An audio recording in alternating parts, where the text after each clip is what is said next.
तो गाइस अगर आपने हमारे चैनल को सब्सक्राइब नहीं किया तो यार कर लीजिए। मैं इसी तरह की इंटरेस्टिंग वीडियोस अपने चैनल पे अपलोड करता रहता हूँ। तो गाइस बिना देर के चलिए स्टार्ट करते हैं आज की वीडियो को।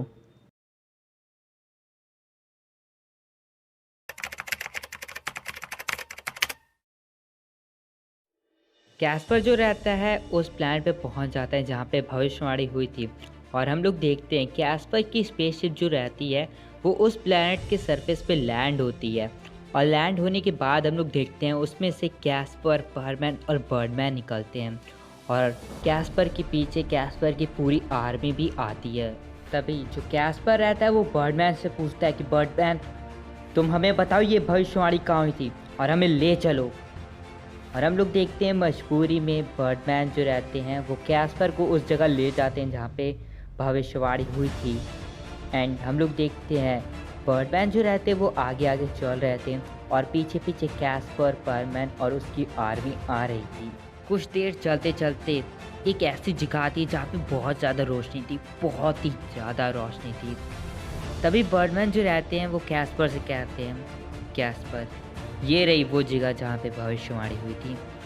और जो कैस्पर रहता है वो उस प्लेस को देखकर एकदम चौंक सा जाता है क्योंकि वो जगह पूरी एकदम रोशनी से भरी थी। एंड कैस्पर जो सोचा था उससे लाख गुना बड़ी चीज़ निकली वहाँ पे। कैस्पर को पता था कि कोई भी भविष्यवाणी और यहाँ पे जो हथियार उसे कैस्पर को मिलने वाला था वो ऐसे ही नहीं हो सकता है। उसे पता था, कैस्पर को पता था कि यहाँ पे कोई ना कोई जाल बिछा हो सकता है। इस वजह से कैस्पर जो रहता है वो अपनी आर्मीज़ को पहले भेजता है एक एक करके कि आगे वो लोग जाके देखें कोई जाल तो नहीं है। और वहाँ पे बहुत ही सारे ट्रैप्स जाल रहते हैं जिसकी वजह से कैस्पर की बहुत ही कम आर्मीज़ बचती हैं क्योंकि बहुत लोग उस जाल में फंस के अपनी जान गंवा चुके थे। और हम लोग देखते हैं कि कैस्पर, बर्डमैन और परमैन ही उस जगह पे पहुंच पाते हैं। और उस जगह पे पहुंचने के बाद जो कैस्पर रहता है वो चारों तरफ देखने लगता है कि वो हथियार है कहाँ पे। तभी वो सामने की तरफ देखता है और देखता है कि एक छड़ी जिससे बहुत ही ज़्यादा रोशनी निकल रही थी और वही रोशनी थी जो चारों तरफ फैली थी। और वो देखता है वो जो छड़ी रहती है वो एक पानी के बीचों बीच में रहती है, चारों तरफ पानी रहता है और वो छड़ी बीच में रहती है। वहाँ तक कि पहुँच पाना बहुत ही मुश्किल था, बट कैस्पर जो रहता है वो वहाँ तक ही पहुँच जाता है और उस छड़ी को उठा लेता है। जैसे ही वो छड़ी को उठाते हैं तभी चारों तरफ से एक आवाज़ गूंजने लगती है और वो आवाज़ बोलने लगती है। वो बोलती है, इस हथियार को तुमने उठाया है। यह हथियार उस भविष्यवाणी को खत्म करने के लिए है जो कि बहुत सदियों पहले मिस्रो के लिए हुई थी। और जब कभी भी मिस्रो अपनी ताकतों का गलत उपयोग करेगा तब इस हथियार से मिस्रो का भी अंत किया जा सकता है। इस हथियार का उपयोग सिर्फ एक ही बार किया जा सकता है और एक बार उपयोग करने के बाद इसकी सारी ताकतें खत्म हो जाएगी और ये फिर बेकार हो जाएगा।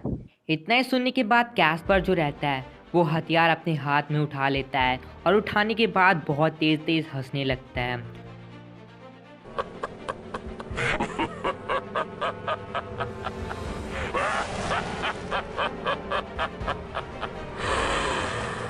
और हंसने के बाद वो अपने मन में सोचता है कि परमैन भी मेरे पास, हथियार भी मेरे पास और इस ब्रह्मांड का यानी सबसे ताकतवर व्यक्ति मैं ही हूँ। और वो सोचता है अगर कहीं परमैन मेरे खिलाफ जाने की कोशिश भी करता है तो मैं उसको इससे ख़त्म कर सकता हूँ।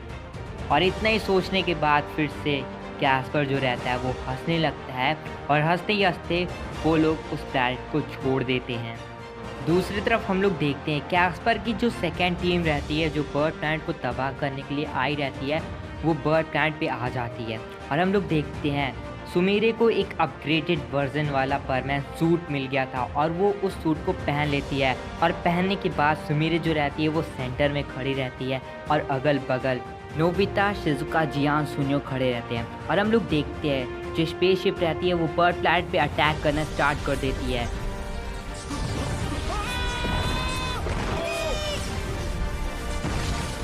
और फाइट स्टार्ट हो जाती है।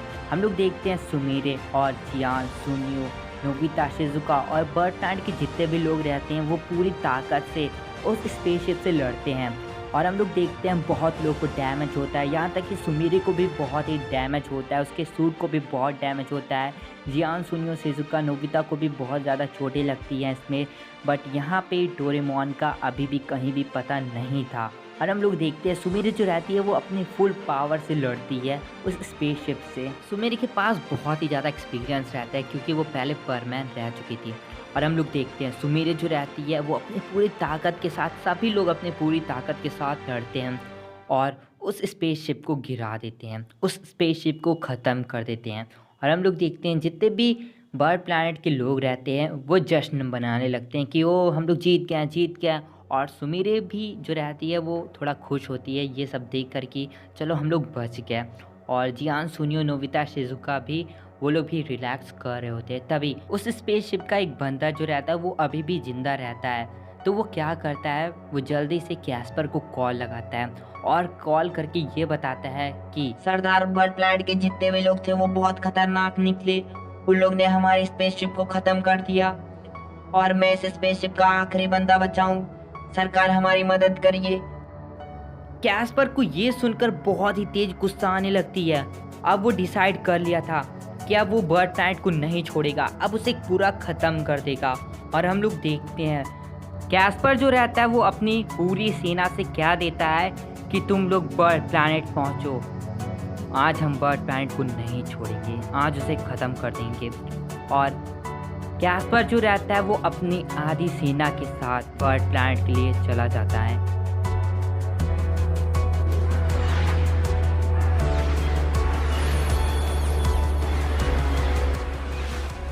दूसरी तरफ हम लोग देखते हैं सुमीरे और नोबिता, जियान, सुनियो, शिजुका और बर्ड प्लैनेट के बहुत लोगों को बहुत ही ज़्यादा चोटें लगी थी और सुमीरे का यहाँ पे सूट भी बहुत ही ज़्यादा डैमेज हो चुका था। और बर्ड प्लैनेट के लोग भी खुश थे क्योंकि वो लोग आज बच गए थे, इस वजह से वो लोग जश्न मना रहे थे। और इन लोग का जश्न ज़्यादा देर तक टिकने वाला था नहीं क्योंकि कैस्पर जो रहता है वो भाई अपनी स्पेसशिप के साथ आ जाता है और कैस्पर अपनी पूरी सेना के साथ आ जाता है।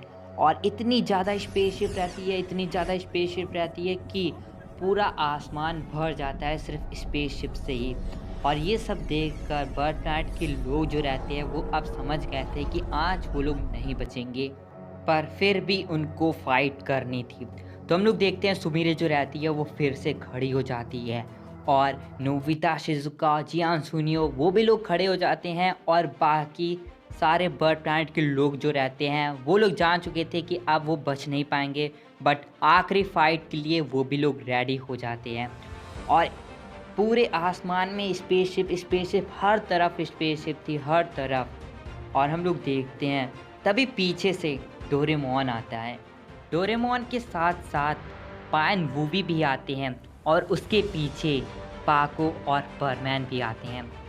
डोरेमोन के साथ बचपन वाले परमैन्स आए थे। डोरेमोन जो था वो पास्ट में गया था बचपन वाले परमैन्स को अपने साथ लाने के लिए। और हम लोग देखते हैं बचपन वाले परमैन्स आ जाते हैं और डोरेमोन भी आ जाता है। सुमीरे जो रहती है वो बचपन वाले परमैन्स को देखकर बहुत ही ज़्यादा खुश होती है और उन्हें देखकर बहुत ही अच्छा लग रहा था। और सुमीरे यकीन नहीं कर पा रही थी कि वो छोटी सी पाको मैं हूँ और वो परमैन है, वो पायन वूबी है। और उसे बहुत ही अच्छा लग रहा था, बट उसके मन में थोड़ा सा डर था कहीं वो लोग इस लड़ाई में उन सबको भी ना हार जाएं। दूसरी तरफ डोरेमोन को देखकर जियान, सुनियो, नोबिता, शिजुका सब लोग खुश हो जाते हैं क्योंकि डोरेमोन बहुत देर से नहीं मिल रहा था, इस वजह से वो लोग बहुत ही ज़्यादा परेशान थे। बट अब डोरेमोन आ गया था, अब उनको लग रहा था कि वो लोग कैस्पर को हरा सकते हैं, बट ऐसा होना बहुत ही मुश्किल था। दूसरी तरफ कैस्पर जो रहता है वो अपनी स्पेसशिप में रहता है और वो बर्डमैन से कहता है कि बर्डमैन, मैं तुम्हें छोड़ रहा हूँ, तुम जाओ, क्योंकि मैं तुम्हें तुम्हारे ही लोगों के साथ मरता देखना चाहता हूँ तुम्हें, इस वजह से तुम जाओ। और हम लोग देखते हैं कैस्पर जो रहता है वो बर्डमैन को छोड़ देता है और बर्डमैन जो रहते हैं वो सुमीरे के पास आ जाते हैं और सुमीरे बर्डमैन को वापस देखकर बहुत ज़्यादा खुश होती है। और हम लोग देखते हैं बर्डमैन भी इस लड़ाई में आ जाते हैं और वो कहते हैं कि आज इनको हम नहीं छोड़ेंगे, आज या तो ये रहेंगे या तो हम रहेंगे। और हम लोग देखते हैं इधर छोटे वाले परमैन्स और बर्डमैन और सुमीरे, जियान, सुनियो, नोबिता, शिजुका और डोरेमोन और बाकी सारे बर्ड प्लांट के लोग एकदम रेडी हो जाते हैं लड़ाई के लिए। और हम लोग देखते हैं कैस्पर जो रहता है वो अटैक करवाना स्टार्ट करवा देता है और इधर से भी बर्ड प्लैनेट पे जितने भी स्पेसशिप रहते हैं वो भी अटैक करना स्टार्ट कर देते हैं।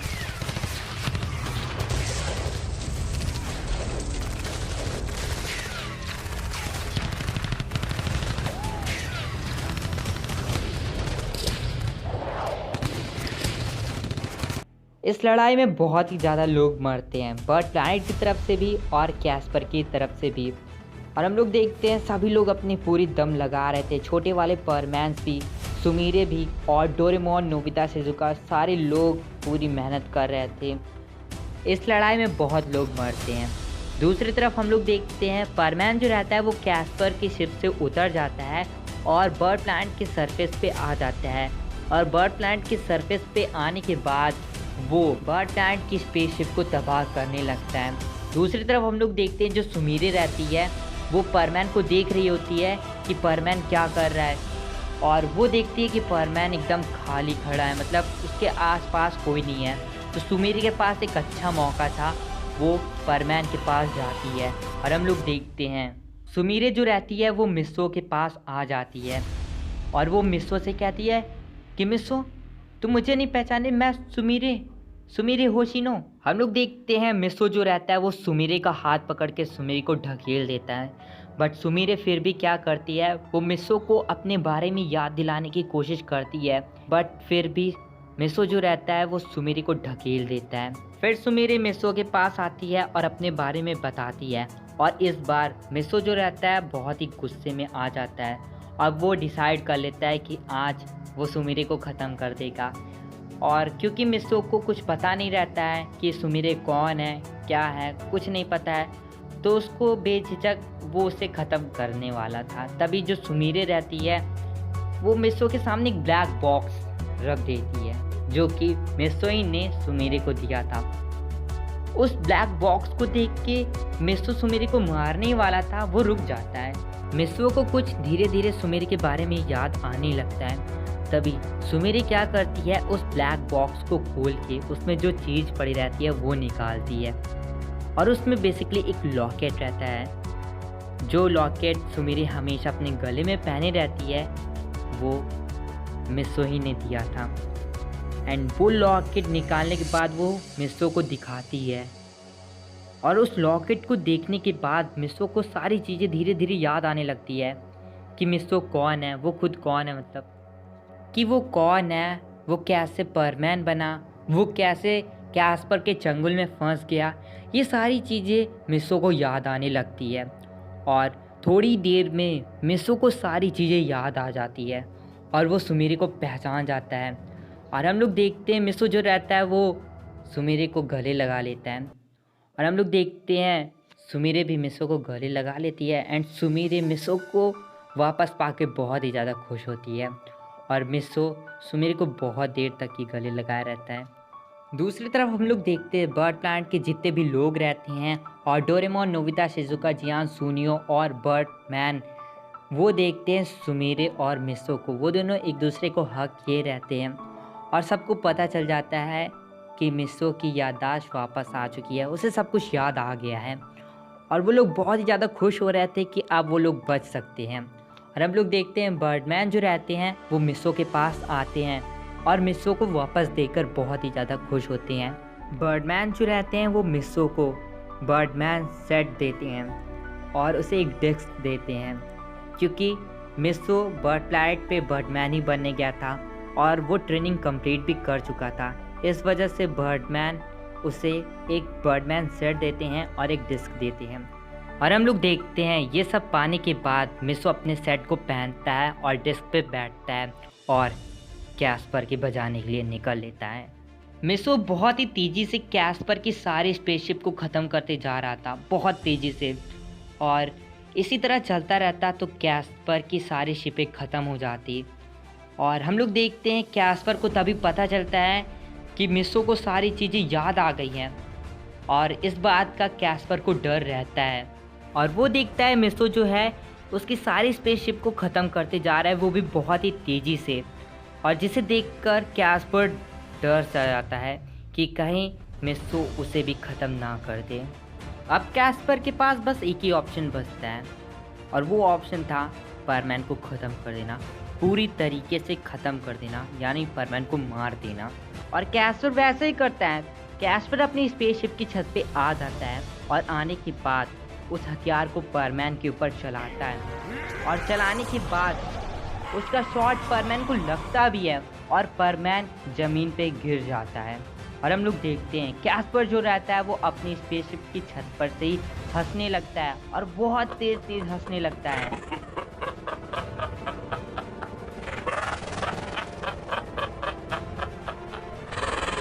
हंसते हंसते कैस्पर बोलता है, ये लड़का मुझे मारने चला था, अब देखो खुद मर गया। इतना ही सुनने के बाद जो सुमीरे रहती है वो इधर उधर देखने लगती है और उसकी नज़र नीचे पड़ती है और वो देखती है मिसो नीचे गिरा पड़ा है और वो जल्दी से मिसो के पास जाती है और वो देखती है मिसो की सांसें नहीं चल रही है और मिसो ऐसी ज़मीन पे पड़ा है। और जितने भी बर्ड प्लांट के लोग रहते हैं वो मिसो को देखने लगते हैं। डोरेमोन, नोबिता, शिजुका सब लोग मिसो को देखने लगते हैं और सुमीरे को देखने लगते हैं। और हम लोग देखते हैं कुछ देर के लिए फाइट रुक सी जाती है।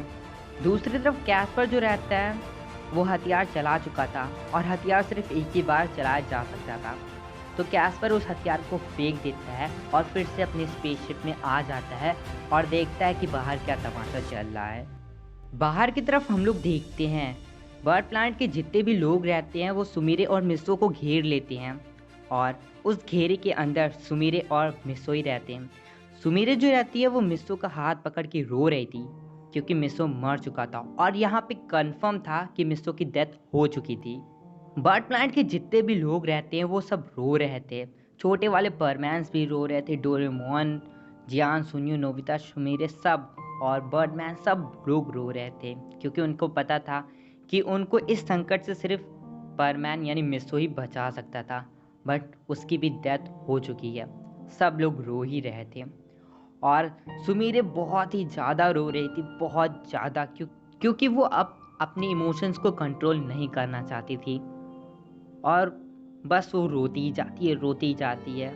इसी तरह 15 मिनट बीत जाते हैं। हम लोग देखते हैं जो छोटा वाला परमैन रहता है जो पास से आया रहता है वो आता है मिसो के पास और उसका हाथ पकड़ता है क्योंकि छोटे वाली मिसो को लगने लगता है कि अब इसका फ्यूचर इसी तरह होगा। वो आता है और मिसो का हाथ पकड़ लेता है और वो भी रोने लगता है। छोटा वाला परमैन रो ही रहा था कि तभी उसके और मिसो के हाथ से बहुत ही ज़्यादा एनर्जी निकलने लगती है, बहुत ज़्यादा, बहुत बहुत बहुत ज़्यादा एनर्जी निकलने लगती है।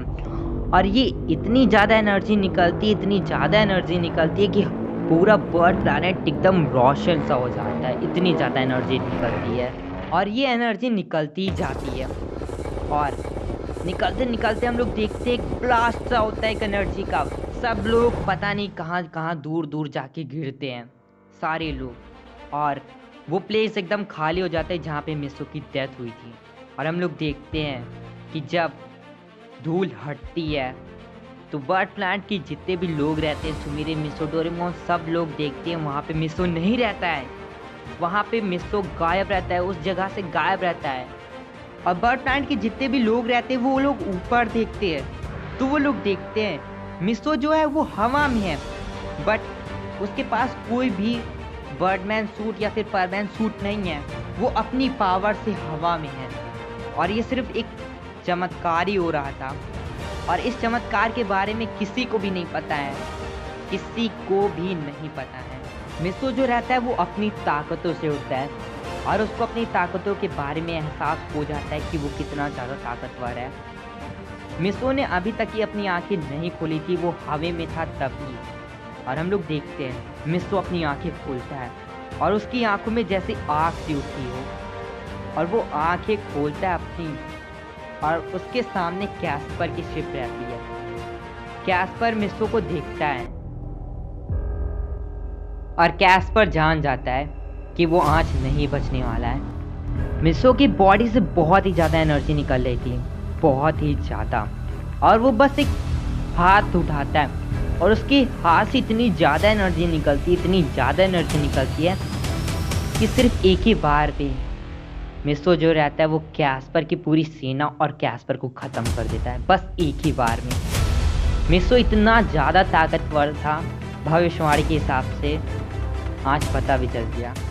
और यहाँ पे कैस्पर का पूरा सफाया हो जाता है बस एक ही बार में। मिसो को अपनी ताकतों का एहसास हो चुका था और मिसो अपनी ताकतों से नीचे आता है और सुमीरे उसे देखकर इतना ज़्यादा खुश होती है, इतना ज़्यादा खुश होती है, वो फिर से मिसो को गले लगा लेती है एंड वो उसको गले लगाकर बहुत ज़्यादा रोती है।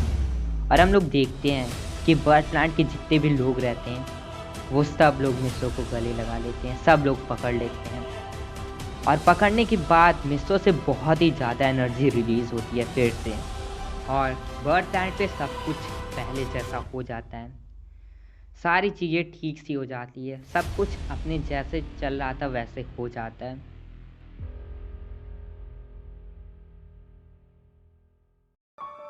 कुछ दिनों बाद बर्ड प्लैनेट पे हम लोग देखते हैं सुमीरे और मिस्सो बैठे होते हैं। सुमीरे जो रहती है वो मिस्सो के कंधे पे अपना सर रखे मिस्सो से बात कर रही होती है और मिस्सो भी उससे बात कर रहा होता है। वो लोग बहुत प्यारे लग रहे थे और सनसेट भी हो ही रहा था। और मिस्सो जो होता है वो सुमीरे को एक किस करता है जो कि बहुत ही रोमांटिक होता है उस सनसेट में।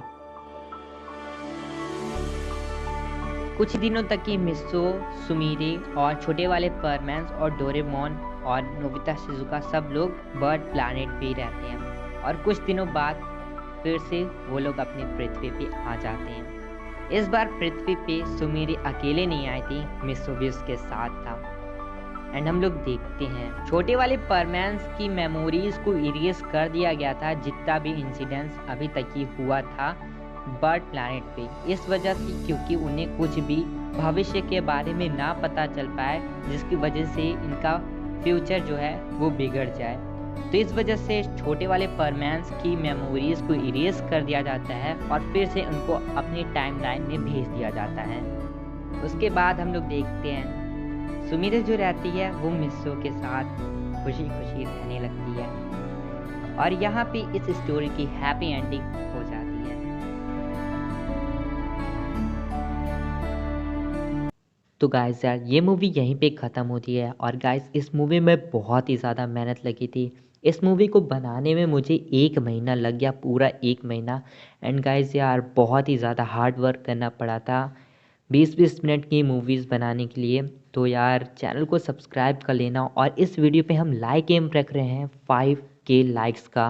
तो यार 5000 लाइक्स बहुत बड़ा है पता है, पर यार बट गाइस मूवी में बहुत ज़्यादा मेहनत लगी थी और इसी मूवी को लेकर मेरे चैनल पे एक स्ट्राइक भी लग चुकी है। तो वीडियो को ज़रूर लाइक करना और शेयर भी करना और कमेंट का भी टारगेट रख रहे हैं हम।